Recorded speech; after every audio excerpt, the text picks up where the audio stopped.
తండ్రి, జీవం లేని మాకు నీ జీవాన్ని పోసి తండ్రి, ప్రాణం పోయిన మాకు తెప్పరిల్ల చేసే నీ వాక్కులు మా బ్రతుకులకు అందించమని తండ్రి, మందగా ఉన్న మమ్మల్ని ఒక మహాలోకానికి నడిపించే బలమైన వాక్కులు నా ద్వారా మాట్లాడించమని వేడుకొంచున్నాం తండ్రి.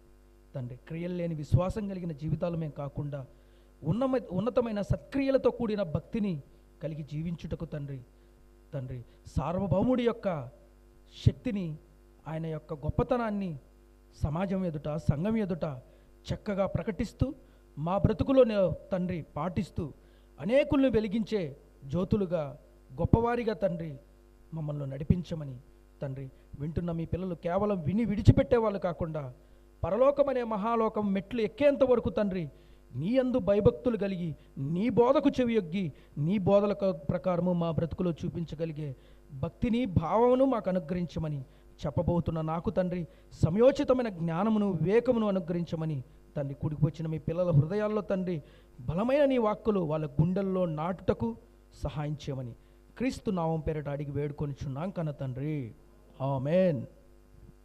కూడి వచ్చిన విశ్వాసులకు, అలాగే కూడి వచ్చిన దైవ సేవకులకి ఇద్దరికి క్రీస్తు పేరట శుభం. ఈరోజు మొత్తం అందరూ స్ట్రెంత్ ఎక్కువైంది ఈరోజు, ఎందుకంటే పండగ వాతావరణం కదా. స్ట్రెంత్ ఎప్పుడు ఎక్కడ ఉంటుంది చెప్పండి? స్ట్రెంత్ ఎక్కడ ఉంటుంది? నాకు వచ్చేటి అన్ని శుభవచనాలు, ఏం చేద్దాం మరి, దేవుడు అయ్యే పెడతాడు. చచ్చిపోయిన వాళ్ళు కూడా ఉంటుంది ఎక్కువ. తర్వాత పెళ్ళిళ్ళ దగ్గర తక్కువ ఉండొచ్చు, ఎందుకంటే ఒకవేళ కొంతమంది రాలేకపోవచ్చు. మరి అది చనిపోయిన వాళ్ళ దగ్గరికి అయితే అందరూ వస్తారు, ఎందుకంటే చివరి చూపులని. మరి అలాగే ఉంటుందన్నమాట మన పరిస్థితి కూడా. కేవలం మనం కూడా ఎప్పుడు వస్తామంటే, ఎప్పుడు హాజరులు అధిక సంఖ్యలో ఎప్పుడు వస్తామంటే పండగ వాతావరణంలోనే. ఇక్కడ పండగ వాతావరణం ఏమి ఉండదు, అంతా ఉతికి ఆరేయడం అంతే. దొరికినప్పుడే ఏం చేయాలి? చెత్తకొట్టమన్నాడు యేసుక్రీస్తు ప్రభు. సద్దుకాయలను, పరిచయాలను, అలాగే వాళ్ళ బోధనలను, వారి బ్రతుకులను ఎండగట్టి వారిని గొప్పగా తీర్చిదిద్దాలని ఆయన అనుక్షణం చాలా ప్రయాసపడ్డాడు. సో అలాగే దొరికారు కాబట్టి దొంగలను ఏం చేయాలి? లాకప్లు వేసి ఏం చేయాలి? లాగబెట్టి చెత్తకొట్టి చెవులు మూయాల. రైట్, అంతేనా? చేద్దామా మరి? రైట్, సరే. ప్రభు యొక్క గొప్పతనం మనం తెలియకపోతే, ఒక భర్త గొప్పతనం భార్యకి తెలియకపోతే అది వ్యర్థం. అలాగే ఒక మంచి భార్య, ఆ భార్య యొక్క గొప్పతనం భర్తకు తెలియకపోతే ఆ కుటుంబం నాశనం.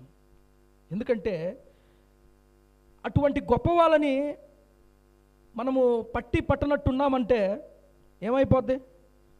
ఒక నీతి మార్గంలో నడుచుకునే భర్త ఇంట్లో ఉన్నాడు, ఆ భర్తను బట్టి మనము సరైన మార్గంలో నడుచుకోలేకపోయి భర్త గురించే చెడ్డ మాటలు చెప్తూ, భర్త గురించే అక్కడక్కడ TV9 లాగా, TV5 లాగా వెళ్ళి అక్కడెక్కడికి వెళ్ళి చెప్తున్నాం అనుకో, అంటే ఆ భర్త యొక్క గొప్పతనం ఆ భార్య తెలుసుకోలేదని అర్థం.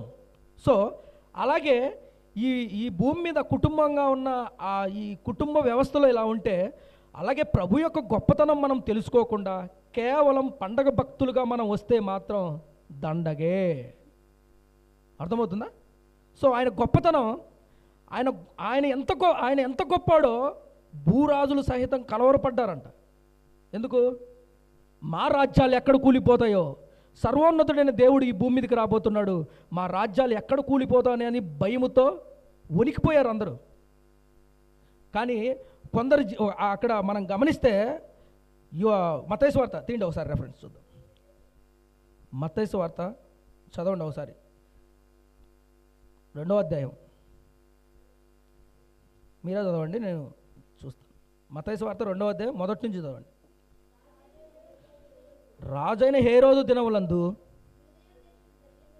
యూదయ దేశపు బెత్లెహేములో యేసు పుట్టిన పిమ్మట, ఇదిగో తూర్పు దేశపు జ్ఞానులు యెరూషలేములోకి వచ్చి, యూదుల రాజుగా పుట్టినవాడు ఎక్కడున్నాడు? ఆ తూర్పు దిక్కున మేము ఆయన నక్షత్రమును చూసి ఆయన పూజించుటకు వచ్చితిమి. హేరోదు రాజు ఈ సంగతి విన్నప్పుడు అతడును అతనితో కూడా యెరూషలేము వారందరూ కలవరపడ్డారు అంట. ఎందుకు ఇంత కలవరం? ఎందుకు ఇంత కలవరపడ్డారు? ఒక పక్క తూర్పు దేశపు జ్ఞానులు ఆయన పూజించడానికి ఆనందోత్సవంతో వస్తుంటే, కానీ ఈయనెందుకు కలవరపడ్డాడు? దేనికి కలవరపడ్డాడు? భూరాజుల చరిత్రను చూస్తే సార్వభౌముడు ఈ భూమి మీదకి వస్తాడని తెలియంగానే భూరాజుల గుండెల్లో గుబులు పుట్టింది. ఈయన ఇక ఈ భూమి మీదకి వస్తున్నాడు అనగానే వాళ్ళ గుండెల్లో ఏం పుట్టింది?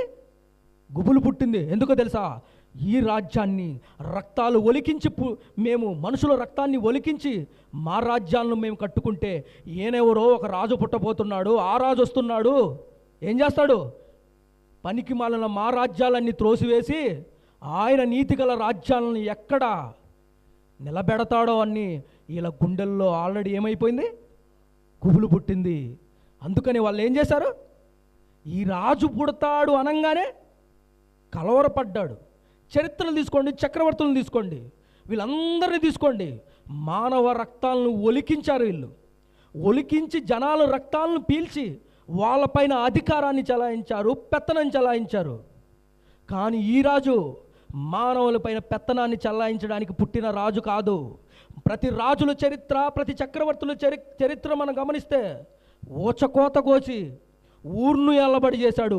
ఈ రాజు ఊచకోత కోయడానికి కాదు వచ్చింది, ఊర్లోనే బాగు చేయడానికి, ప్రపంచాల తన పిల్లలందరికీ ఆదాము మొదలుకొని నేడుకు పుట్టుతున్న వారందరి కొరకు, ఈ భూమి నిలుచున్నంత వరకు పుట్టే వాళ్ళందరి కొరకు ప్రాణం పెట్టడానికి వచ్చిన మహాదీపం సర్వోన్నతుడు. ఆ సర్వోన్నతుడు భూరాజుల చరిత్ర చూస్తే ఏ రాజులు చరిత్ర చూసినా వాళ్ళ భాగోతం అంతా చాలా దరిద్రం. మనుషులను ఒలికించి, మనుషుల చర్మాలను ఒలికించి వాళ్ళు అధికారాన్ని చలాయించారు. కానీ అధికారం ఉంది కానీ చెప్పి పెత్తనాలను చలాయించారు. కానీ ఈ రాజు చరిత్ర మానవాళ్ళందరి కొరకు రక్తం చిందించాడు. మానవాళిని విమోచించుటకు పుట్టిన రాజు చరిత్ర, మానవాళి పాపం నుండి విడిపించుటకు పుట్టిన ఒక సార్వభౌముడు. అందుకనే ఈ రాజులందరూ ఏం చేశారు? ఈ రాజుల చరిత్ర మనకు అర్థమైపోయింది. ఏం చేశారు? అధికారం కొరకు మానవుల రక్తాన్ని చిందించారు. ఈ రాజు మనుషుల రక్తాన్ని చిందించడానికి రాలేదు, ఆ మనుషులు చేసిన పాపాల కొరకు ఆయన రక్తాన్ని చిందించుటకు పుట్టాడు. ఇది అర్థమైతే క్రిస్మస్ మనం చేయము. ఇది అర్థమైతే పండగలకు మాత్రమే మనం కనపడము. ప్రతిరోజు ఆయన్ను అంటు పెట్టుకొని బ్రతుకుతాం. ప్రతిరోజు ఆయన కొరకు ఆరాటపడతాం. ప్రతి క్షణము ఆయన కొరకు పరుగులెడతాం, పరుగు తీస్తాం గురి వద్దకు. అది తెలియకపోతే వ్యర్థం. అది తెలియకనే ఏం చేశాడు? ఎవరు? హేరోదు రాజు కలవరపడ్డాడు. ఎందుకు? ఆల్రెడీ ప్రవచనాల ఘోషణ ఏమని? భూరాజులారా వివేకమునొందండి. తీద్దాం కీర్తనల గ్రంథం 2వ అధ్యాయం. కీర్తనల గ్రంథం 2వ అధ్యాయం మీరే చదవాలి, 10వ వచనం ఫాస్ట్. కీర్తనల గ్రంథం 2వ అధ్యాయం 10వ వచనం. కాబట్టి రాజులారా వివేకులై ఉండండి, భూపతులారా బోధనొందడి, భయభక్తులు కలిగి యెహోవాను సేవించుడి, గడగడ వణుకుచు సంతోషించుడి, ఆయన కోపము త్వరగా రగులుకొనును. కుమారుణ్ణి ముద్దు పెట్టుకొనుడి, లేని ఎడల ఆయన కోపించును, అప్పుడు మీరు త్రోవ తప్పి నశించెదరో. ఇప్పుడు చెప్పండి, కొత్త నిబంధనకు వచ్చేసరికి యేసుక్రీస్తు ప్రభు ఏమన్నాడు? నశించింది వెతికి రక్షించుటకు యేసుక్రీస్తు పుట్టుక. మరి ఈయనేమంటున్నాడు ఇక్కడికల్లా? రాజులారా వివేకమునొందండి, కుయుక్తునొందకండి. నిన్ననే చెప్పాను, వివేకమునొందండి. యుక్తికి కుయుక్తికి తేడా ఏంటి? యుక్తి అంటే మన ప్రాణాలు మనం కాపాడుకొనుటకు, కుయుక్తి అంటే ఇతరుల ప్రాణాలు తీసుకొనుటకు. ఇప్పుడు ఈ రాజులకు అందరికీ ఎప్పుడు? క్రీస్తు పూర్వం 1000 సంవత్సరాల క్రితమే ఏం చెప్తున్నాడు? బోధనొందుడే. బోధ, నా మాట వినాలి, నా బోధ వినాలి. ఈరోజు సంఘానికి అదే చెప్తున్నాడు. ఆనాడు బోధనొందని ఎవరికి చెప్పాడు? రాజ్యాలు, ప్రపంచాలని పరిపాలిస్తున్న మహారాజులకు ఏం చెప్తున్నాడు? నా బోధనందుడే, గడగడా వణుకుతూ యెహోవాను సేవించడే, లేకపోతే ఆయన కోపం త్వరగా రగులుకొనును. కుమారుణ్ణి ముద్దు పెట్టుకొనుడే. ముద్దు పెట్టుకోవాలి. ఎప్పుడు? పండగ రోజు మాత్రం కాదు, క్రిస్మస్కు ఈస్టర్కి కాదు, ఆదివారం ఒక్క పూట కాదు.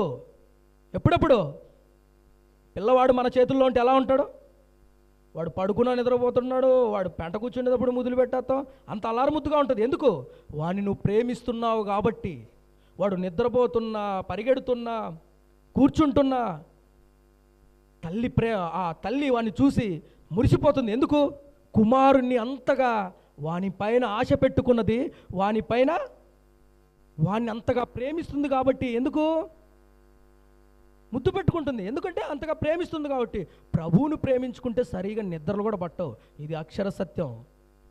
ప్రభువుని ప్రేమించావనుకో, ఆయన జ్ఞానాన్ని ఈ సమాజంలోకి ఎలా తీసుకెళ్ళిపోవాలి, ఆయన మాటలను మన బ్రతుకులు ఎలా పెట్టుకోవాలి, ఈ మాట నేను ఈరోజు మైకు ముందర మాట్లాడాను, రేపు నేను ఎలా జీవించాలి, ఈరోజు ప్రార్థన చేశాను, ఇక్కడ నిలబడుకొని నేను ప్రార్థన చేశాను, నా వ్యక్తిగత జీవితం ఎలాగుంది, సంఘంలో ఒకలాగనా, సమాజంలో ఒక చోట ఎలా బ్రతుకుతున్నాను, ప్రతి క్షణం మనం ఏం చేసుకుంటాం? చెక్ చేసుకుంటాం. అలాగే ఇక్కడ కూడా ఏం చేస్తున్నాడు? కుమారుణ్ణి ముద్దు పెట్టుకోండి. ముద్దు పెట్టుకోకపోతే ఏమవుతుంది? కృప చూపించిన ఆయన ఏం చేస్తున్నాడు అంటున్నాడు? గొడ్డలి చేత పట్టుకొని వస్తున్నాను అంటున్నాడు. ఆయన కోపం త్వరగా రగులుకుంటుందంట. ఎందుకు? ఆల్రెడీ బోధ వినుడి, కుమారుని ముద్దు పెట్టుకొనిడి అని చెప్పకనే చెప్పాడు. ఎప్పుడు? 1000 సంవత్సరాల క్రితమే కీర్తనగాడు ద్వారా బోధనొందుడి అని చెప్పి ఎవరికి చెప్పాడు? భూరాజులకు సహితం చెప్పాడు. ఎందుకంటే భూరాజులు వాళ్ళ గుప్పెట్లో, ఇప్పుడు విశ్వాసుల గుప్పెట్లో మనం ఎలా, పాస్టర్ల గుప్పెట్లో విశ్వాసులు ఏ విధంగా అయితే ఉంటారో, అది అన్ని సంఘాల్లో కాదులే కానీ ఈ కొన్ని సంఘాల్లో, అలాగే ఈ భూరాజుల్లో ఆ రాజుల కింద ఈ సామ్రాజ్యాలు అన్నీ ఉంటాయి. ఆ పట్టణాలు, ఆ గ్రామాలు అన్నీ. ఎప్పుడైతే ఈ రాజు బోధన అందుతాడో, ఈ బోధ ఏమైపోద్ది? తన ప్రజలపైన చూపిస్తాడు. అందుకనే ముందుగానే క్రీస్తుపూర్వం 1000 సంవత్సరాల క్రితమే బోధ నుండి ఆయన కుమారుని ముద్దు పెట్టుకొని, లేకపోతే ఆయన కోపం తవరగలనుకున్నాను అని చెప్తున్నాడు. అప్పుడు మీరు నశించెదరేమో, అది నశించెదరేమో అని చెప్పాడు. ఎందుకు తెలుసా? అటువంటి మాటలు విని కూడా ఏమైపోయాడు? ఎవరు? హేరోదు రాజు కలవరపడ్డాడు. ఎందుకు? ఈయన కలవరపడ్డానికి కూడా చాలా విషయాలు ఉన్నాయి. మనకు కూడా యేసుక్రీస్తు ప్రభు జననం కానీ, యేసుక్రీస్తు ప్రభు పుట్టుకు తెలిస్తే మామూలుగా ఉండదు. సీన్ సితార అవుతుంది, భయం పుడుతుంది, వణుకు పుడుతుంది. సంవత్సరానికి ఒకసారి చెప్పుతో కొట్టినట్టు 365 రోజులు మన కళ్ళ ముందునే పరుగు పందెలో మనకంటే ముందుకు వెళ్ళిపోతున్నాయి. ఒకరేమో సమాధులకు వెళ్తున్నారు, ఒకరేమో సంఘంలో ఉంటున్నారు, ఒకరేమో సమాధుల్లో ఉంటున్నారు. కానీ మనకు ఏ చింత లేదు, ఏ చూకు లేదు. 365 రోజులు మన కళ్ళ ముందున అలా పరుగులు తీస్తూ పోతుంటే మనమేమో గాలికి తిరుగుతున్నాం. గాలికి ప్రయాసపడినట్టు, గాలిని కొట్టినట్టు నేను పోట్లాడటం లేదంటున్నాడు. ప్రతి క్షణం పరుగు పందెంలో ఉండానంటున్నాడు పౌలు గారు. అంటే 365 రోజులు మన కళ్ళ ముందర ఏమైపోతున్నాయి? పరుగు తీసుకొని వెళ్ళిపోతున్నాయి. అంటే కలవరం ఉండాలా లేదా? కలవరపడ్డాలా లేదా? ప్రభు రాకడ సమీపంగా ఉంది, లేదా నా ప్రాణం పోవటం కూడా సమీపంగా ఉంది. ఎప్పుడు గుటక్కనంటానో పొటక్కమంటానో తెలీదు అని భయముతో మనం ఏం చేయాలి? ఆ రోజు హేరోదు రాజు కలవరపడ్డాడు. ఏ విషయంలో కలవరపడ్డాడు తెలుసా? ఆ రాజు నా నీతి లేని రాజ్యాన్ని ఎక్కడ కూకటి వేలతో సహా పెరికేస్తాడేమో, ఆయన నీతి కలిగిన రాజ్యాన్ని ఎక్కడ నిలబెడతాడో అని కలవరపడ్డాడు. అందుకని పుట్టిన దినం ఏం చేయాలనుకున్నాడు? ఆయన పుట్టుకలోనే ఆయనకు పెండం పెట్టి ఈడు పండగ చేసుకోవాలనుకున్నాడు. కానీ కుదరలే, నహే. ఎందుకంటే మృతులను సజీవులుగా చేయువాడు, సజీవులను మృతులుగా చేయువాడు, మృత్యువును మట్టు పెట్టిన హీరో మన ప్రభు. ఆయన చంపాలనుకోవడం అవివేకం, మూర్ఖత్వం. ఈ కలవరపడితే ఏం చేశాడు? కలవరపడ్డాడంట. ఎందుకు? రాజును చంపి నీ రాజ్యస్థాపన నేను మొదలు పెట్టాలి. బ్రతికున్న ఆఫ్టర్లు ఆయన ఇచ్చిన ఆయుష్కాలం మహా అంటే 60, 70, 80 తొక్కలోది. ఈడవుడు ఆయన చంపడానికి అర్థమవుతుందా?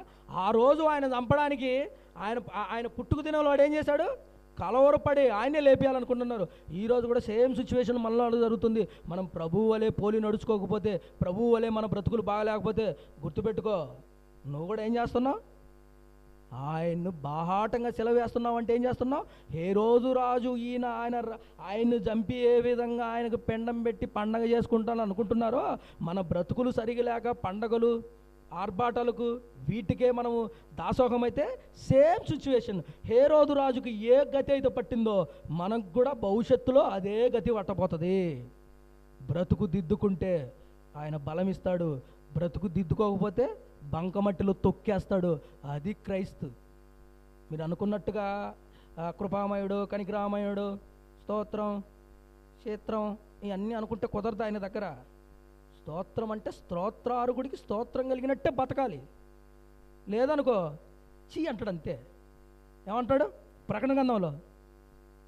చీ ఉమ్మేస్తున్నాను రా ఇప్పుడే నిన్ను, నాకు వద్దు నువ్వు అని అంటాడు.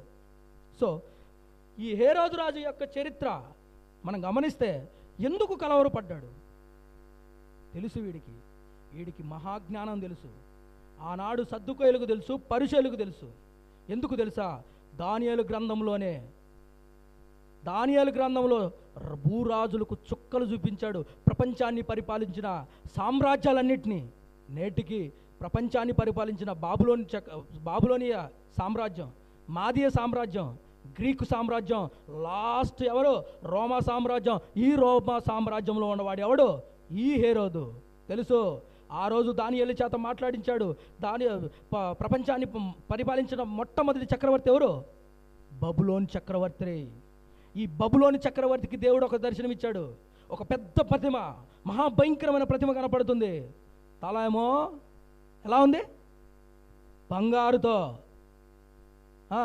భుజము, మెడ ఇదంతా దేంతో ఉంది? వెండితో ఉంది. ఉదరము, తొడలు ఇత్తడితో ఉంది. కానీ అరికాళ్ళు, మోకాళ్ళ నుంచి ఇనుముతోనూ మట్టితోనూ ఉంది. ఈ భావం తెలుసు ఎవరికి? హేరోదు చక్రవర్తికి. ఆల్రెడీ 3 సామ్రాజ్యాలకు చిక్కగా చెక్కబెట్టి చక్కర్లు కొట్టించాడు. ఏ సామ్రాజ్యాలు మేము భూమి మీద పెద్ద గొప్ప రాజులము, పోటుగాళ్ళము, మావి చెప్పితేనే శాసనాలు రిలే అవుతున్నాయి ఇట్టోళ్ళకి అందరికి ఏం చేశాడు? మహా తిప్పలు పెట్టాడు. అందుకనే ఆ తిప్పలు పెట్టాడు. 3 సామ్రాజ్యాలను తిప్పడబెట్టాడు. మొదటిది బబులోని చక్రవర్తి సామ్రాజ్యం. బబులోని చక్రవర్తి సామ్రాజ్యంలో ఏం జరిగింది? ఈ దర్శనంగానే ఆల్రెడీ తెలుసు. ఆల్రెడీ ఎవరికి చెప్పాడు? ఈ బబులోని చక్రవర్తికి దానియేలు దర్శనం చేస్తూ, దానియేలు దేవుడి చేత ప్రేరేపింపబడి ఒక మాట చెప్పాడు. ఏ మాట అంటే, ఆయన రాజ్యం శాశ్వతమైన రాజ్యం. తీద్దాం ఒకసారి దానియేలు గ్రంథం 4వ అధ్యాయం 17వ వచనం. సరే నేనే చదువుతాం, మీకు అర్థం కాదు. అది 17వ వచనం. 17వ వచనంలో 4వ లైన్. మహోన్నతుడు దేవుడు మానవుల రాజ్యముల పైన అధికారం ఉండి తానెవరికి అనుగ్రహింప ఇచ్చించునో వానికి అనుగ్రహింపనియు, ఆయా రాజ్యములైనను అత్యల్ప మనుషులను ఆయన నియమించున్నాడని మనుషులందరూ తెలుసుకున్నట్లు ఇలా జరుగును అని అంటున్నాడు. అంటే ఆ రాజ్యం ఎవరికి ఇవ్వాలనో ఆ రాజ్యం అత్యల్పులైన మనుషులకు ఇవ్వాలని ఆయన నిర్ణయించుకున్నాడని మనుషులందరికీ తెలుసు. వీళ్ళందరికీ తెలియాలని ఇక్కడ దర్శనోపం చేస్తున్నాడు. కానీ ఇవన్నీ తెలుసు ఎవరికి? హేరోదు చక్రవర్తికి. తెలిసి కూడా ఏం చేయాలనుకుంటున్నాడు? ఆయన రాజు పుట్టాడంటే చిన్నపిల్లోడే కదా, సంచిలు వేసుకొని పుట్టకని పీక నొక్కేస్తే పని అయిపోద్ది. మాకెవడు దిక్కు? ఇప్పుడు బిడ్డగా ఉన్నాడు. ఇప్పుడు ఒకవేళ పెద్దవాడైతే రాజుడై ఆయనకు ఒక సైన్యం ఏర్పడి గొప్పగా ఉండొచ్చేమో. కానీ ఇప్పుడు పిల్లవాడుగా ఉన్నాడు కాబట్టి ఏం చేద్దాం మనం? పీక నొక్కైతే సరిపోతుంది. అందుకని కదా రోమాలో సుమారుగా 2000 మంది 200 మంది పిల్లలను ఊచకోత కోసేశాడు. ఎందుకు? వీళ్ళల్లో ఆ రాజు ఉన్నాడు, వీళ్ళల్లో రాజు ఉన్నాడు, కానీ ఆయన చంపలేకపోయాడు. అలాగా ఇంకొక రెఫరెన్స్, ఒక్క నిమిషం. దానియేలు 2వ గ్రంథము 44. ఆ రాజుల కాలంలో పరలోకమందున దేవుడు ఒక రాజ్యాన్ని స్థాపించును, దానికి అన్నటికీ ఏం కలగదు? నాశనం కలదు. ఎప్పుడు? క్రీస్తు పూర్వం 1000 సంవత్సరాల క్రిందటే రాయించిన మాట. ఈ మాట ఎవరికి తెలుసు? హేరోదు రాజుకు తెలుసు. ఈ రోమా ఎంపైర్గా ఉంటున్న రాజుకు తెలుసు. ముందు చదువుకున్న మాటే అంటే అత్యల్పమైన మనుషులకు రాజ్యాన్ని నియమించబోతున్నాడు ఆయన. మరి ఈ విషయం తెలిసిన హేరోదు ఏం చేయాలా? నేను అత్యుల్పుణ్ణి, ఎంతసేపు నా బతుకు, అంతలో కనపడి అంతలో మాయమైపోయేవాడిని, ఆయనేదో రాజ్యం ఇచ్చేది ఆయన, కాలమును సమయమును ఇస్తూ అధికారులను దించుతూ నియమించువాడు, వివేకులకు వివేకమును జ్ఞానులకు జ్ఞానమును అందించువాడు ఆయన, నాదెంత బతుకు అని అనుకోవాలన్నా లేదా ఈ రాజు? కానీ అనుకోకుండా రాజ్యాలను కోల్చాలని, ఆయన రాజ్యాన్ని కోల్చాలని, ఆయన రాజ్యం పెద్దది, ఆయన పెద్దోడు కాకమునిపే ఆయన పుట్టుకలోనే ఆయన మట్టు పెట్టాలని ఎన్నో ప్రయత్నాలు వీడు అల్లాడు. ఎన్నో ప్రయత్నాలు వీడు ఏం చేస్తున్నాడు? అల్లాడు. అందుకనే ఆయన రాజ్యం ఏమంటున్నాడు అక్కడ? దానియేలు గ్రంథం 2వ అధ్యాయం 44, ఆ రాజుల కాలంలో పరలోకమందున్న దేవుడు ఒక రాజ్యమును స్థాపించును. ఆ రాజ్యం ఏ రాజ్యము? ఇప్పుడున్న క్రీస్తు రాజ్యము స్థాపించును. దానికి అన్నటికీ నాశము కలదు. ఆ రాజ్యము దాన్ని పొందిన వారికి గాక మరి ఎవరికి చెందదు. అది ముందు చెప్పిన రాజ్యములన్నిటినీ పగలగొట్టి నిర్మూలన చేయును. అది యుగముల వరకు నిలుచును. ఇప్పుడు అర్థమైంది.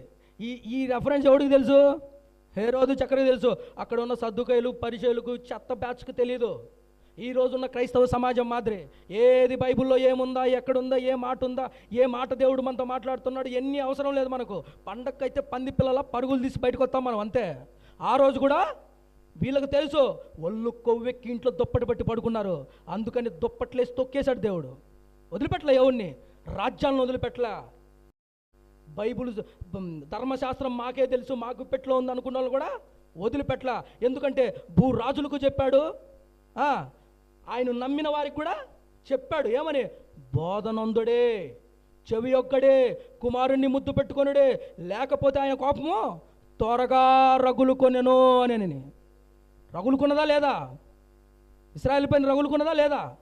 రగులుకున్నది కాబట్టే ఏం చేశాడు? అరణ్యంలో ఆకులు రాలిపోయినట్టు వాళ్ళ జీవితాలు రాలిపోయాయి. ప్రేమించిన ఆయనే ఒకరోజు ఏం చేస్తాడు? గొడ్డలి పట్టుకుంటాడు వేరు చెట్లలో నరకడానికి. ఫలించావా? బ్రహ్మాండంగా చూసుకుంటాడు. ఫలించలేదా? కొంతమంది చూస్తారు కదా, బొమ్మను చేసి మళ్ళీ మట్టిలో దొక్కేస్తారు కదా, సమాజంలో చూస్తుంటాం. పండగ పేరట బొమ్మను చేసి మట్టిలో దొక్కినట్టు దొక్కేస్తాడు, అంతే. నో ములాజ్.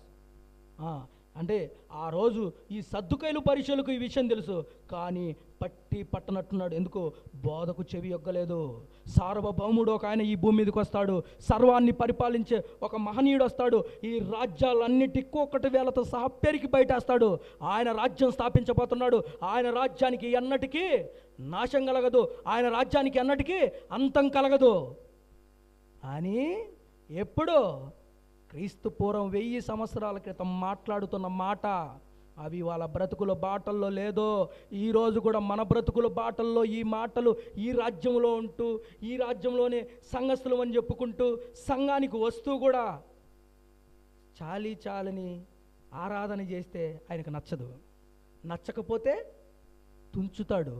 మట్టికాయలో పురుగుందంటే ఏం చేస్తావు? పురుగుతో పాటు కూర వండే అమ్మ అంటావా?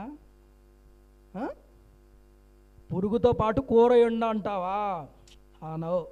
పురుగు పోవాలి, చిక్కుడుగా కూర పోవాలి, లేదంటే తినవు నువ్వు. ఎందుకు? పురుగుంది. మరి పురుగు లాంటి జీవితాన్ని నువ్వు ఎంతసేపు పరుగులు లోకం మీద బట్టి పంది పిల్లల తిరుగుతావు చెప్పు? పురుగు వంటి జీవితం ఎంతసేపు పరిగెత్తావు? బాగా లైట్ ఎక్కింది అనుకో, దాని దగ్గర పోతే పుట్టుక్కుని కాలి చచ్చిపోతావు, అంతే. గడ్డి ఎండ దెబ్బకు ఏం జరిగిందంట? మాడిపోయి వాడిపోయిందంట. గడ్డి వంటిది అని అన్నాడు. ఈ మానవ జీవితం ఎటువంటిది? గడ్డి వంటిది. గొటక్కని చస్తారు, అంతే. అలాగే ఇప్పుడు ఏం జరుగుతుంది?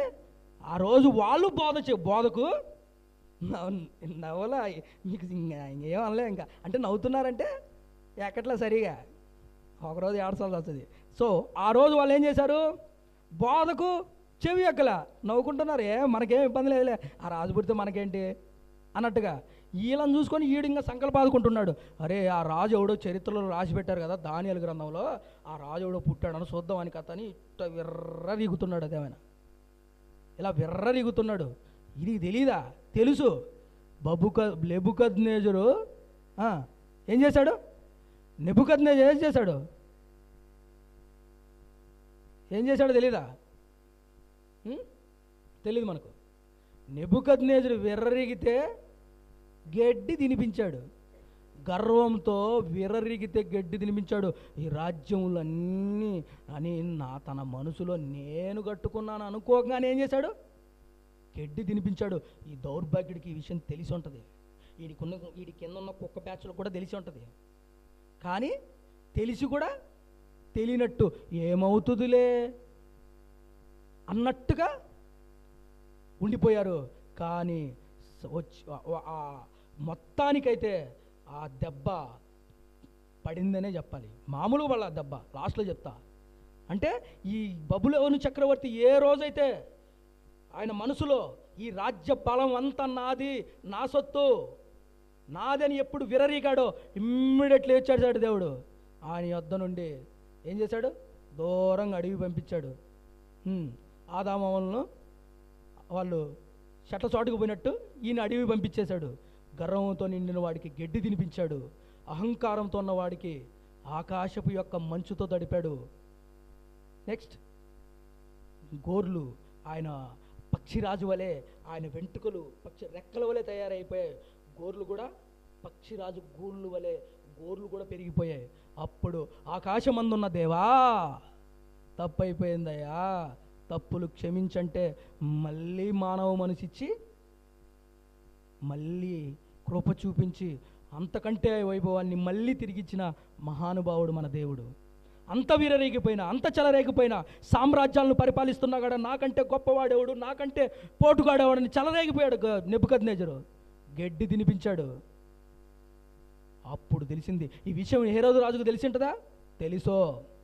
కానీ తెలిసినా కూడా అహంకారం, గర్వం సమాజంలో నేటికి చూస్తున్నాం కదా. గోచిగాళ్ళకి కొంతమంది గోచి బాబులు ఉంటారు, తెలుసు కదా వాళ్ళు. ఈ గోచి బాబులకు తెలియని విషయం ఏంటంటే గాస్పెల్ చెప్తే వీళ్ళకి గోచీలు ఊడిపోతాయి అందరికీ. ఎందుకు? ఈయన మంచి చెప్పేవాడు కనుక. అరే యేసుక్రీస్తు ప్రభువు అన్న మాట ఏంటో తెలుసా? సంఘము ఎదుట పాతాళమే నిలవదు అన్నాడు. మరి ఈ పాపులు నిలుస్తారా సంఘం ఎదుట? సంఘం ఎదుట ఏం నిలవదు? పాతాళమే నిలవదు. ఎందుకు? సంఘం కట్టింది ఎందుకు? పాతాళం నుండి తప్పించడానికి, పవిత్రత లోకానికి ఇవ్వడానికి. మరి ఈ పాపులు, నికృష్టులు, ఈ గోచిగాళ్ళు నిలబడతారు ఇక్కడ? నిలబడరు. ఈరోజు ప్రభు యొక్క శక్తి ప్రతి ఒక్కడికి తెలుసు, ప్రభు యొక్క ప్రభావం ప్రతి ఒక్కడికి తెలుసు. క్రీస్తు ముల్లోకాలను పరిపాలిస్తున్నాడు.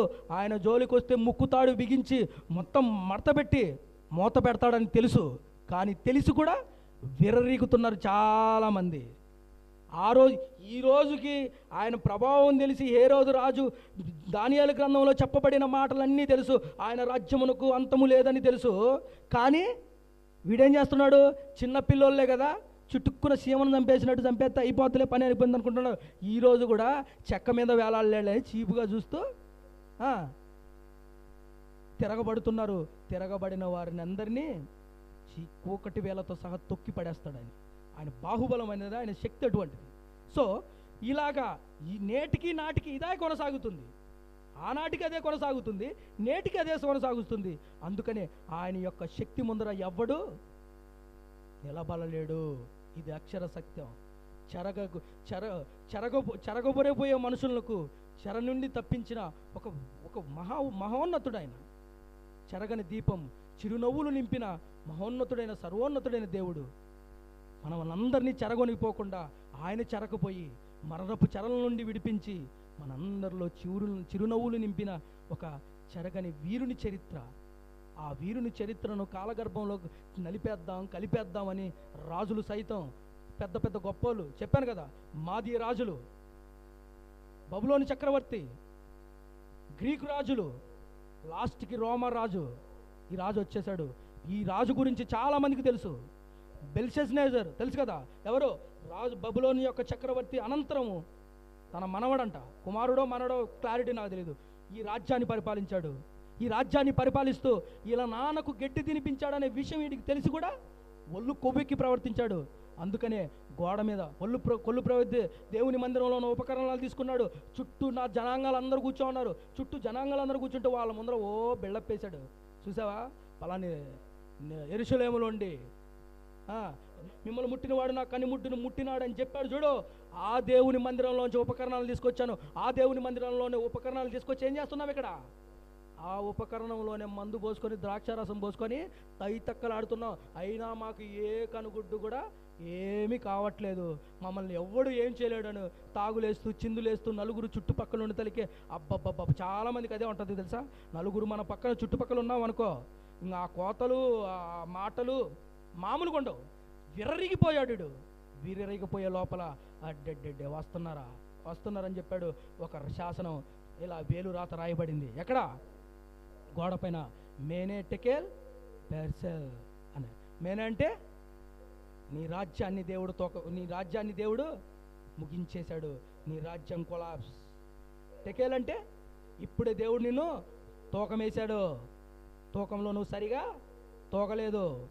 పెర్సిల్ అంటే మొత్తం నీ రాజ్యాన్ని అన్నిటినీ మూట కట్టేశాడు. అయిపోయింది, నీ ప్రాణాలు గాల్లో కలిసిపోతున్నాయి అని అన్నాడు. ఎందుకు? ఆ రాజు చరిత్ర తెలిసి వాళ్ళ ఆయన మేల్కొన్నాడు, వీడు మాత్రం మేల్కోలేకపోయాడు. ఈయనకి కూడా ఒళ్ళు కొవ్వెక్కి ప్రవర్తించినందుకు ఏం చేశాడు? మరణాన్ని తెప్పించాడు. ఇలా మళ్ళీ నెక్స్ట్ రాజు మాదీ రాజు వచ్చాడు. మాదీ రాజుకు ఆ రాజుకు చేసిందంతా తెలుసుకొని మాదీ రాజు చాలా భయభక్తులు కలిగాడు. ఈ దేవుడికి లోబడి బ్రతుకున్నాడు. అందుకనే భూరాజుల్లో ఎవరు చెవి యొగ్గారు? మాదీ రాజు చెవి యొగ్గాడు. అందుకనే దానియేలు సింహం బోన్లో వేసినప్పుడు, జీవం కలిగిన దేవుని కుమారుడా నువ్వెక్కడున్నావు? నీ సజీవుడైన నీ దేవుడు రక్షించాడు అంటే, ఎస్ అవును ప్రభువా, నా దేవుని ఎదుట నీ దోషిగా నేను ఉన్నాను కాబట్టి నన్ను రక్షించాడు. ఆ రాజుకున్న గొప్ప విజ్ఞానం తెలుసా? రాజులైతేకే వాళ్ళ రాత్రి అయితే విందు చిందు అన్నీ ఉంటాయి. కానీ ఆ రాజు దానియేలుని ఎప్పుడైతే సింహాల బోన్లు వేశాడో ఈ రాజుకు నిద్ర పట్టలేదంట.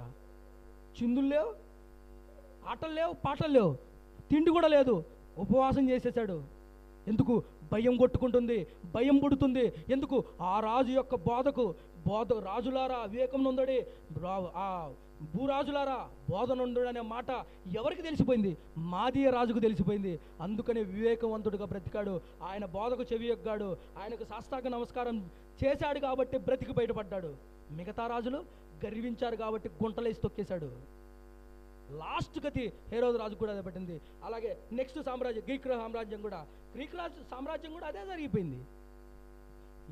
ఈ ప్రపంచాలన్నింటినీ జయించానని హీరోగా చెలరేగిపోయాడు. అలెగ్జాండర్ను మట్టి కరిపించాడు చిన్న దోమకాటు ద్వారా. అయిపోయింది, కొలాప్స్. ఇక నాలుగో సామ్రాజ్యం. ఆ నాలుగో సామ్రాజ్యమే 3 కోతలు కోసేశాడు. 4వ కోత ఉంది, ఆ కోత నాది అనుకున్నాడు. అందుకని పుట్టుకలోనే ఈయన మట్టు పెట్టి, ఈయనకు పెండం పెట్టి ఈడు పండగ చేసుకోవాలనుకున్నాడు. అందుకని కలవరపడ్డాడంట. దొరికితే చాలు. అందుకని తూర్పు దేశ జ్ఞానులకి ఏం చెప్పాడు? మీరు పూజించి ఆయన ఎక్కడున్నాడో తెలుసుకొని వస్తే మేము కూడా వెళ్ళి పూజిస్తా. ఎంత కుయుక్తి, ఎంత నమ్మక ద్రోహం, ఎంత దుర్మార్గం! మన ప్రాణాలకు ఆయన ప్రాణం పెట్టి మన పాపాలను క్షమించడానికి ఆయన వస్తే ఆయనే చంపడానికి తిరగబడిన తిరుగుబాటు దారుడే ఈ హేరోదు. భూతలం చేతి సహాయం లేని ఒక రాయి ఏం చేసింది? 4 సామ్రాజ్యాలను బద్దలు 3 సామ్రాజ్యాలను ఆల్రెడీ కొట్టేసింది. ఇంకా 3వ రాయి ఉంది, 4వ రాయి. ఆ రాయి నన్ను కూడా కొట్టపోతుందని ఈ రోమా సామ్రాజ్యంలో ఉన్న హేరోదు బాగా ప్లాన్ పడ్డాడు. వానికి తెలిసిపోయింది నెక్స్ట్ సామ్రాజ్యం దాడి ఎవరిది? నాదే. కనుక ఈ రాజును చంపేయాలి, ఈ రాజును పూడ్చిపెట్టాలని ప్లానింగ్ వేసేసాడు. వాని ప్లానింగ్లు, వాని ఆలోచనలు ఏవి ముందుకు రాలేదు. క్రైస్తవ జనంగా దేవునికి విరోధంగా మనం బ్రతుకుతాము, దేవునికి విరోధంగా మనం పోటెత్తుదాము, దేవునికి దూరంగా మనం బ్రతుకుతాము. దేవుని ఉద్దేశాలు నెరవేర్చకుండా ఆయన సంకల్పాన్ని, ఆయన ఇష్టాన్ని గంగలో దొక్కేసి పండుగలకో ఆర్భాటాలకో మనం ఇలా చర్చిలలో కనపడితే వ్యర్థమే. హేరోదు చరిత్ర ముగిసిపోయినట్టు మన చరిత్రలు ముగిసిపోతాయి. బెల్షస్సర్ చరిత్ర ముగిసిపోయినట్టు మన చరిత్ర కూడా ముగిసిపోద్ది. బెల్షస్సర్ ఏమైపోయాడు? తోకమేస్తే తోకంలో తోకలే, ఇది దొంగ గుండు అన్నాడు. సరైన గుండు కాదు నాయన, ఇది తూకం పెట్టిననుకో సరి సమానంగా దొక్కాలి. ఒకవేళ దేవుడు ఈ రాత్రే వచ్చి ఈరోజు నీ ప్రాణము తీసుకుంటున్నాను బిడ్డ అంటే నువ్వేమనాలా? హల్లెలూయా స్తోత్రం అనాలి. అంటావా లేదా? హల్లెలూయా స్తోత్రం అనలేదనుకో ఆత్రంగా నోరు తెరుస్తాడు, మరణం అలా అని మింగేసి తీసుకెళ్ళిపోతుంది. అంటే ఈ ఆయన తూకం వేసే లోపల బెల్షస్సర్ తూకం వేస్తే తూకంలో తూకలే. అందుకని ఆయన సామ్రాజ్యాన్ని, ఆయనకి ఇచ్చిన రాజ్యాన్ని అత్యుల్పుడు అని చెప్పేసాం మనం ఆల్రెడీ. అత్యుల్పన మనుషులకు నియమించడం మన రాజ్యాలైనా, మన అయినా అధికారమైనా, ఉద్యోగాలైనా, ప్రాపర్టీలైనా ఏవైనా అత్యల్పం. ఇవి దేవుడే ఇచ్చాడు. ఈరోజు ప్రధానమంత్రులు చేసిన వాళ్ళైనా కానీ, ముఖ్యమంత్రులు చేసిన వాళ్ళైనా కానీ, రాజు అధికారులైనా కానీ ఎవరినైనా ఆయన చేశాడు అనుకో, అది అత్యుల్పం. అదేమి శాశ్వతమైన రాజ్యాలు కాదు, కూలిపోయే రాజ్యాలు, ఇవన్నీ నాశనమయ్యే రాజ్యాలు. కానీ నాశనం రాని రాజ్యం ఏదన్నా ఉంటే మనము ఈ రాజ్యాలన్నీ 5 ఏళ్ళకు ఒకసారి మారిపోతుంటాయి. మొత్తం తుడిచిపెట్టేస్తారు, మొత్తం అన్ని శాసనాలన్నీ మారిపోతాయి. ఆయన ఒక ముఖ్యమంత్రి ఒక శాసనాలు పెడితే ఇంకొక మంత్రి వచ్చి ఇంకొకటి పెట్టేస్తాడు. కానీ ఇవన్నీ ఉండవు. ఒకవేళ 5 ఏళ్లలో కూడా పుట్టుకొని సావచ్చు, అది కూడా చెప్పలేము. అది అత్యుల్పమైన రాజ్యాలు. కానీ ఈ రాజ్యంలో బ్రతుకుతున్న మనము శాశ్వతమైన రాజ్యం. ఈ రాజ్యానికి అన్నటికీ అంతం లేదు. ఈ రాజ్యం ముందర పాతాళమే నిలవదు. కానీ ఇటువంటి గొప్ప రాజ్యం దగ్గరికి వచ్చాం. ఎన్నటికీ నాశనం కరగని రాజ్యం ముందుకు వచ్చిన మనము మరి నశించిపోతే మరి ఆయన ఎంత బాధపడదు? నశించిన దాన్ని రక్షించుటకు, నశించిన దాన్ని వెతికి రక్షించుటకు ఆయన పెట్టాడు. మరి మనము నశిస్తే ఆయన బాధపడతాడా లేదా? మరి బాధపడతాడంటే ఏం చేయాలి? బాధపడకుండా ఉండాలంటే ఏం చేయాలి? ఆ రాజు భూరాజులకు చెప్పాడు, వివేకులై ఉండండి, నా బోధకు చెవులోకండి, లేకపోతే కుమారుని కోపం తొగరగా రగులుకొనును అని అన్నాడు. మనం ఆ బోధకు చెవి యొక్కకపోతే, ఆయన మాటలకు పట్టించుకోకపోతే సేమ్ కూడా అలాంటి పరిస్థితి జరుగుతుంది. అందుకని ఆ రాజును ఏం చేశాడు? ఆ రాజుకు మరణం వచ్చేసింది.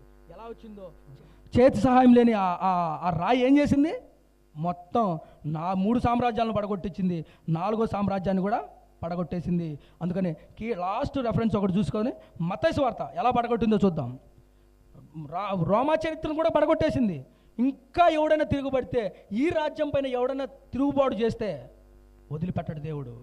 ఎన్నో సామ్రాజ్యాలను, ప్రపంచాన్ని పరిపాలించిన బబులోని సామ్రాజ్యాన్ని, మాదీయ సామ్రాజ్యాన్ని, గ్రీక్ సామ్రాజ్యాన్ని, రోమా సామ్రాజ్యాన్ని, ఈ రాజ్యాలన్నింటినీ తుత్తునీలుగా పడగొట్టేశాడు. నేడు కూడా క్రీస్తు సామ్రాజ్యానికి జోలికి వచ్చినా, క్రీస్తుకు తిరగబడ్డా, క్రీస్తు మాటలకు వెనుతిరిగిపోయినా, క్రీస్తును చూస్తే వెటకారంగా మాట్లాడినా, ఆయన్ను చిన్న చూపు చూసినా, ఆయన ఎందుకు పనికిరాని దేవుడు అని చెప్పినా, విదేశీ దేవుడు అని చెప్పినా, కానీ వాడికి కూడా ఏం చేస్తానంట ఒకసారి చూద్దాం. చేతి సహాయం లేని రాజ్యం 4 సామ్రాజ్యాలను అలా పడగొట్టిందో, ఈ రాయి కూడా ఏం చేస్తుందంట? మత్తయి సువార్త 21వ అధ్యాయం చదవండి ఒకరు. మత్తయి సువార్త 21వ అధ్యాయం 44వ వచనం. మత్తయి సువార్త, మరియు ఈ రాతి మీద పడవాడు తొనకలైపోవును, కానీ అది ఎవని మీద పడునో నలిచివేయును. చాలమ్మ. అంటే ఈ రాతి మీద పడుకున్నవాడు ఎలా అయిపోతాడంట? తునకలైపోయింది. ఆల్రెడీ ఎన్ని సామ్రాజ్యాలను? సుమారుగా 4 సామ్రాజ్యాలను, ప్రపంచాన్ని పరిపాలించిన 4 సామ్రాజ్యాలను మీ కళ్ళ ఎదుటి పెట్టాను. ఇప్పుడు ఒళ్ళు కొవ్వెక్కాడు, 3 సామ్రాజ్యాలను పడగొట్టేశాడు. 3 సామ్రాజ్యాల్లో ఎవరైతే బలుపెక్కి దేవుని పైన తిరుగుబాటు చేస్తే వాళ్ళందరినీ దేవుడు బురదలో దొక్కేశాడు. మరి వీడు కూడా మేల్కొని ఏం చేయాలి? మాదీయ సామ్రాజ్యంలో ఉన్న మాదీయ రాజు ఏ విధంగా అయితే దేవుని బోధకు చెవియొగ్గి, ఏ విధంగా అయితే ఆ మాటలకి దానియేలు మీద అత్యంత ప్రేమ పెంచుకున్నాడు. అంటే దానియేలుని అత్యంతగా ప్రేమిస్తున్నాడంటే అర్థం ఏంటి? ఆయన దేవుని బోధకు కూడా మాదీయ రాజు చెవియొగ్గాడని అర్థం. బ్రతికి బయటపడ్డాడు. మరి ఇన్ని 2 సామ్రాజ్యాలను నెబుకద్నెజరుకి గడ్డి తినిపించాడు, తర్వాత బెల్షస్సరును అంతమొందించాడు. లాస్ట్ ఉన్న సామ్రాజ్యం రోమా సామ్రాజ్యం. ఈ రోమా సామ్రాజ్యాన్ని కూడా ఏమైపోద్ది? నాశనం అయిపోతుంది. కానీ బోధన అందలేకపోయాడు, బుద్ధి తెచ్చుకోలేకపోయాడు. నెబుకద్నెజరు తెచ్చుకున్న బుద్ధి ఈ హేరోదు రాజు అనేవాడు బుద్ధి తెచ్చుకోలేకపోయాడు. ఈరోజు కూడా సంఘానికి, బయట ఉన్న సమాజానికి కూడా దేవుడు చెప్తున్న మాట, ఈ రాయి మీద పడేవాడు సంఘంలోకి వచ్చి కూడా బోధన అందకపోతే, చెవి యొగ్గకపోతే, చెవి పెట్టకపోతే, సమాజంలో కూడా సువార్త విని కూడా ఆయన మాటలు విని కూడా ఒకవేళ తీర్పు తీరుస్తుంటే విని కూడా ఆయన పైన తిరుగుబాటు చేస్తే ఏమంటున్నాడు? ఈ రాయి మీద పడ్డవాడు తునకలైపోను, ఆ రాయి కింద పడేవాడు నలిపివేయబడును అంటున్నాడు.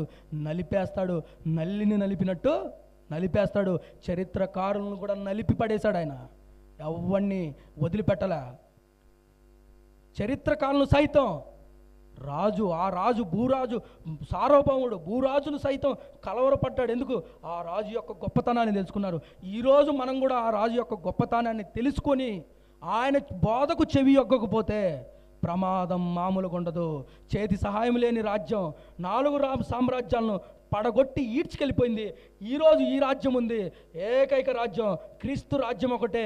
ఏ రాజ్యాలు పనికిరావు ఆయన ముందర, ఎవ్వడూ పనికిరాడు ఆయన ముందర. ఈ రాజ్యం ఒకటే శాశ్వతమైన రాజ్యం. ఈ రాజ్యానికి ఎన్నటికీ అంతం లేదు.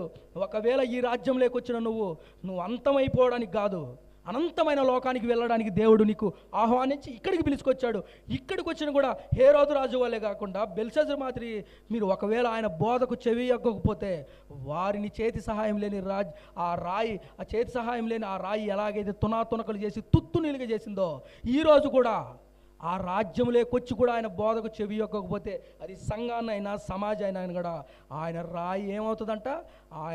ఆయన రాయి కింద వేసి నలిపేస్తాడంట. చూడండి, గుర్తుపెట్టుకోండి, దేవునికి తిరగబడిన వారు చరిత్రలో బాగుపడినట్టు కానీ బ్రతికి బయటపడినట్టు కానీ ఎక్కడా లేదు. Be careful. ప్రేమైన దేవుని సంగమా, పండగల కోసం మటుకు ప్రభు కొరకు రాకండి.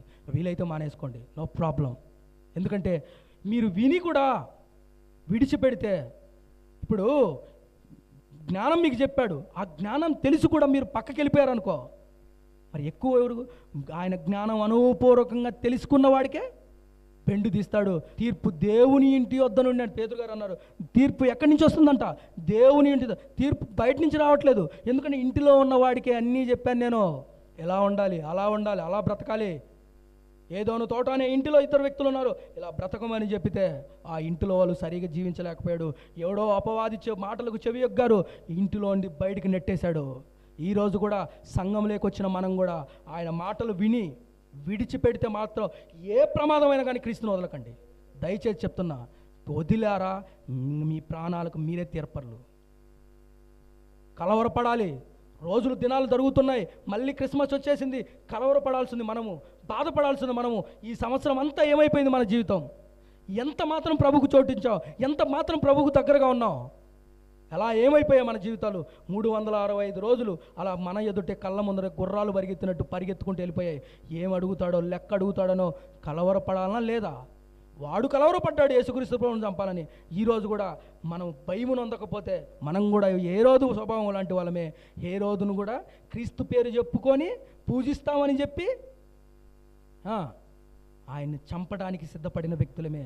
ప్రేమైన దేవుని సంగమా, వదిలిపెడదాం ఆ పాత రోత పనికి మాలిన వ్యర్థమైన జీవితం. పండుగలకు పబ్బాలకు వచ్చే భక్తి జీవితం కాకుండా ప్రతినిత్యం, ప్రతి సెకండు, ప్రతి దినము ఆయన హత్తుకునే పిల్లలుగా మనందరము బ్రతకాలి. ఆయన సన్నిధిలో ఆయన నీతి కొరకు ఆకలి తప్పికలిగి ఉండాలి. చేతి సహాయం లేని రాజ్యము ఆ రాజ్యాలన్నీ పడగొట్టింది. కానీ ఈ రాజ్యంలోకి వచ్చి కూడా మనము ఆయన బోధకు చెవి యొక్కకపోతే ఈ రాజ్యంలో ఉండి కూడా ఆయన బయటికి వెళ్ళేస్తాడు. వీటిలు పట్టుకొని 10 మంది కనికలు ఉన్నారు. ఎవరు ఆ 10 మంది కనికలు? ఈ రాజ్యంలో ఉన్నవారే. 5 మంది వెలిగారు, 5 మంది ఆరిపోయారు. 5 మంది నా రాజ్యంలోకి వచ్చారే, నో ప్రాబ్లం అనలేదు. ఆ రాయి కింద పడిన వాళ్ళందరినీ ఏం చేస్తాడు? నలిపేస్తానన్నాడు. నలిపేశాడు. 5 నలిపేసి నిర్దాక్షిణంగా వదిలిపెట్టాడు. 5 మంది వెలుగుతున్న వారిని ఏమో తీసుకెళ్ళిపోయాడు. నక్షత్రం అక్కడ కాదు వెలగాల్సింది, మన గుండెల్లో. బుద్ధి కలిగిన కన్యకలు ఎక్కడ పెట్టుకున్నారు? గుండెల్లో ఆయన్ని వెలిగించుకున్నారు. కాబట్టే ఏ రోజులా నశించిపోలేదు, వెలుగై ఉన్న దేవుడి దగ్గరికి వెళ్ళిపోయాడు. Be careful. ఇప్పుడు సార్వభౌముడి యొక్క శక్తిని మీరు తెలుసుకున్నారు. ఆయన శక్తిని తెలుసుకోవడం ఉత్పత్తి నామకార్థమైన భక్తి జీవితాన్ని బ్రతికితే మాత్రం బ్రతుకులు చిందరబందరే. ఈరోజు అంత మామూలుగా లేదు, చాలా భయంకరం అయిపోయింది. ఇప్పటికీ వాడు అగ్నిగుండంలో ఏడుస్తుంటాడు. మన జీవితాలు కూడా ఆయన బోధకు చెవి యొక్కకపోతే, ఆయన మాటలు విని విడిచిపెట్టే వాళ్ళమైతే ప్రమాదం పొంచి ఉంది. కనుక పండగ దినాన ఏం జరిగింది? పండగ రోజు ఈ పండగ దినాన మనకు వినపడిన మాటలేంటి? పండగ దినాన సంతోషం కాదు, పండగ దినాన మనకేం గుర్తు రావాలి? ప్రమాదం ఉందని గుర్తుపెట్టుకుంటే పరలోకం నీ సొత్తు. ప్రమాదం లేదు, ఏమీ లేదని ఒకవేళ ధిక్కరిస్తూ హేరోదులా ఉంటే మాత్రం పాతాళం నీ సొత్తు. Choice is yours. మీరే, మీ ప్రాణాలు మీ చేతుల్లో ఉన్నాయి. కనుక చిన్న ప్రార్థనతో వాక్యాన్ని ముగించేసుకుంటాం. ఇటు గొప్ప అవకాశాన్ని ఇచ్చిన దైవ సేవకులు శివ గారికి, అలాగే రసాయపేట నుంచి వచ్చిన ఆనంద్ గారికి కూడా నా హృదయపూర్వక నమస్కారాలు. అలాగే ఇంతసేపు ఎంతో గొప్పగా చక్కగా వినిన అక్క చెల్లెలకు, అమ్మలకి నా హృదయపూర్వక క్రీస్తు పేరట శుభాభివందనం. అందరికీ వందనాలు. చిన్న ప్రార్థనతో ముగిచ్చేద్దాం, అందరం కొంపలకి వెళ్ళిపోదాం. రైట్? సరే. మమ్మల్ని మిక్కిలిగా ప్రేమించిన మా ప్రియ పరలోకపు తండ్రి, సర్వోన్నతుడు సర్వాధికారి అయిన మా దేవ, ఉన్నతమైన దైవికమైన నీ కృపచేత మమ్మల్ని నిలబెట్టి తండ్రి ఎన్నో రాజ్యాలను పడగొట్టి, చేతి సహాయం లేని తండ్రి ఆ రాయి ఎన్నో రాజ్యాలను పడగొట్టింది తండ్రి. అలాగే ఈ రాజ్యంలోకి వచ్చిన మేము తండ్రి నిత్యము నీ కొరకు నీతిగా నిలబడే రాజును సేవించే పిల్లలుగా మేము అందరం ఉండేలాగా, తెలుసో తెలియక పొరపాట్లు చేసి తండ్రి పండగలకు మాత్రమే నీకు దగ్గరయ్యి మిగతా రోజుల్లో పంది పిల్లల మేము ఊర్లలో తిరిగాం తండ్రి. మమ్మల్ని క్షమించమని వేడుకుంటుందాం తండ్రి. ప్రతినిత్యము నేను హత్తుకునే పిల్లలుగా మేము ఉండలుగా సార్వభౌముడి యొక్క శక్తిని నీ పిల్లలకు తండ్రి నీ సహాయంతో వివరించాను గనుక తండ్రి విని విడిచిపెట్టేవాళ్ళు కాకుండా ఉన్నతమైన ప్రభు యొక్క శక్తిని తెలుసుకొని ఆయన బోధకు చెవి ఎక్కి ఉన్నతమైన బలమైన సాధనాలుగా వాడుతూ నీకు మహిమక తెచ్చే విధంగా మేమందరము కూడి ఉన్న విశ్వాసము తండ్రి, అలాగే దైవ సేవకులము, దైవ సేవకురాలు అందరూ తండ్రి ఉన్నతంగా నీ కొరకు ఫలించే పిల్లలుగా ఉండులాగన సహాయం భాగ్యం అనుగ్రహించమని క్రీస్తు నామం పేరు అడిగి వేడుకొనిచున్నాం కన్న తండ్రి. ఆమెన్.